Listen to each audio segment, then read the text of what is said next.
Barack Obama's long-form birth certificate has been almost universally deemed a forgery, long before Arizona Sheriff Joe Arpaio's forensic examination found it to be created digitally and never having existed in paper form. My investigators believe that the long-form birth certificate was manufactured electronically and that it did not originate in a paper format as claimed by the White House. Without even a digital examination, it is obvious it is a cut-and-paste job with at least 8 different typewriter fonts. Are we to believe Obama's birth certificate was typed up on 8 different typewriters? Highly unlikely. Further, the digital PDF shows multiple layers, bitmap versus grayscale, misspelling on the registrar's stamp, just to name 3 of the dozen or so anomalies. Barack Obama, having no documents to prove he is a natural-born citizen, as required by the U.S. Constitution, must be deemed ineligible to hold the office of the President of the United States. Even if Obama is who he says he is, given that his father, Barack Obama Sr., was a Kenyan citizen, technically a subject of the British Empire, a fact admitted by Obama, this should have precluded him from even running for president. There have been literally dozens of lawsuits charging that Obama is not a natural-born citizen, all dismissed for ludicrous reasons. The court's dismissals fall into 2 general categories. Number 1, that the claimants don't have standing, that they were not materially harmed by Obama not being a natural-born citizen. That is, that they did not run against Obama as a candidate for president. This is ludicrous given that all citizens, not just presidential candidates, are harmed if Obama is ineligible to be president and is elected. And number 2, the lawsuits demand for the Secretary of State or other government official to examine all presidential candidate citizenship documents has no legal basis. In the most recent dismissed lawsuit, Virgil H. Goode, running on the Constitution Party ticket, sued the state of Alabama to compel Alabama's Secretary of State to examine Obama's paper birth certificate prior to the 2012 election. Goode cited Alabama code which states, quote, "When presidential electors are to be chosen, the Secretary of State of Alabama shall certify the names of all candidates for president and vice president who are nominated by any national convention."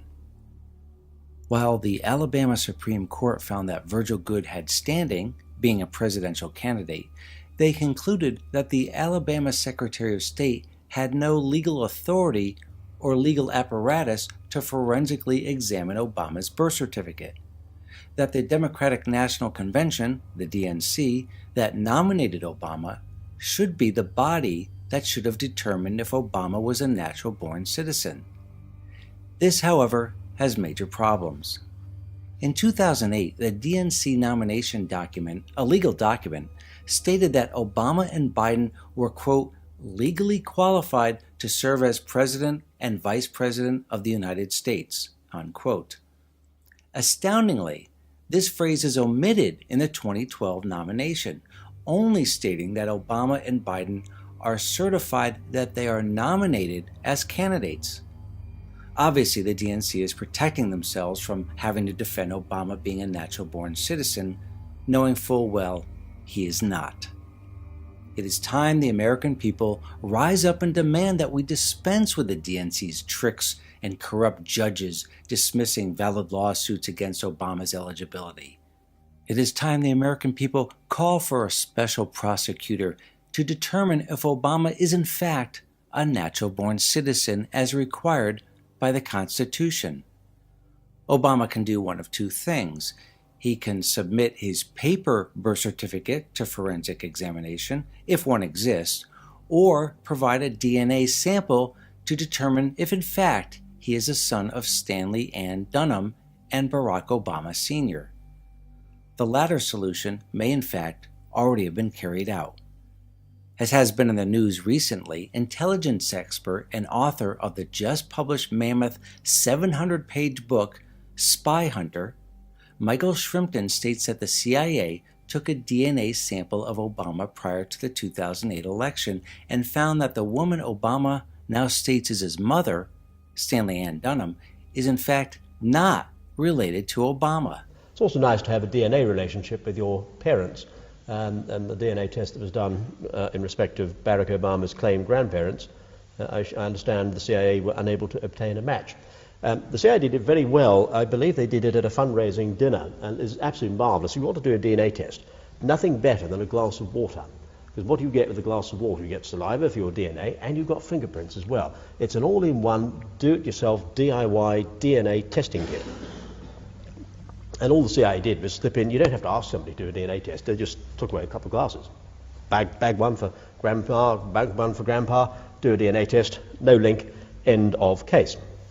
Is it time for a special prosecutor to be appointed and demand Obama submit a second DNA sample? In August of 1998, President Bill Clinton was compelled by special prosecutor Ken Starr to give a DNA sample to determine if the semen on Monica Lewinsky's dress was his, so demanding a sitting president submit a DNA sample is not without precedent.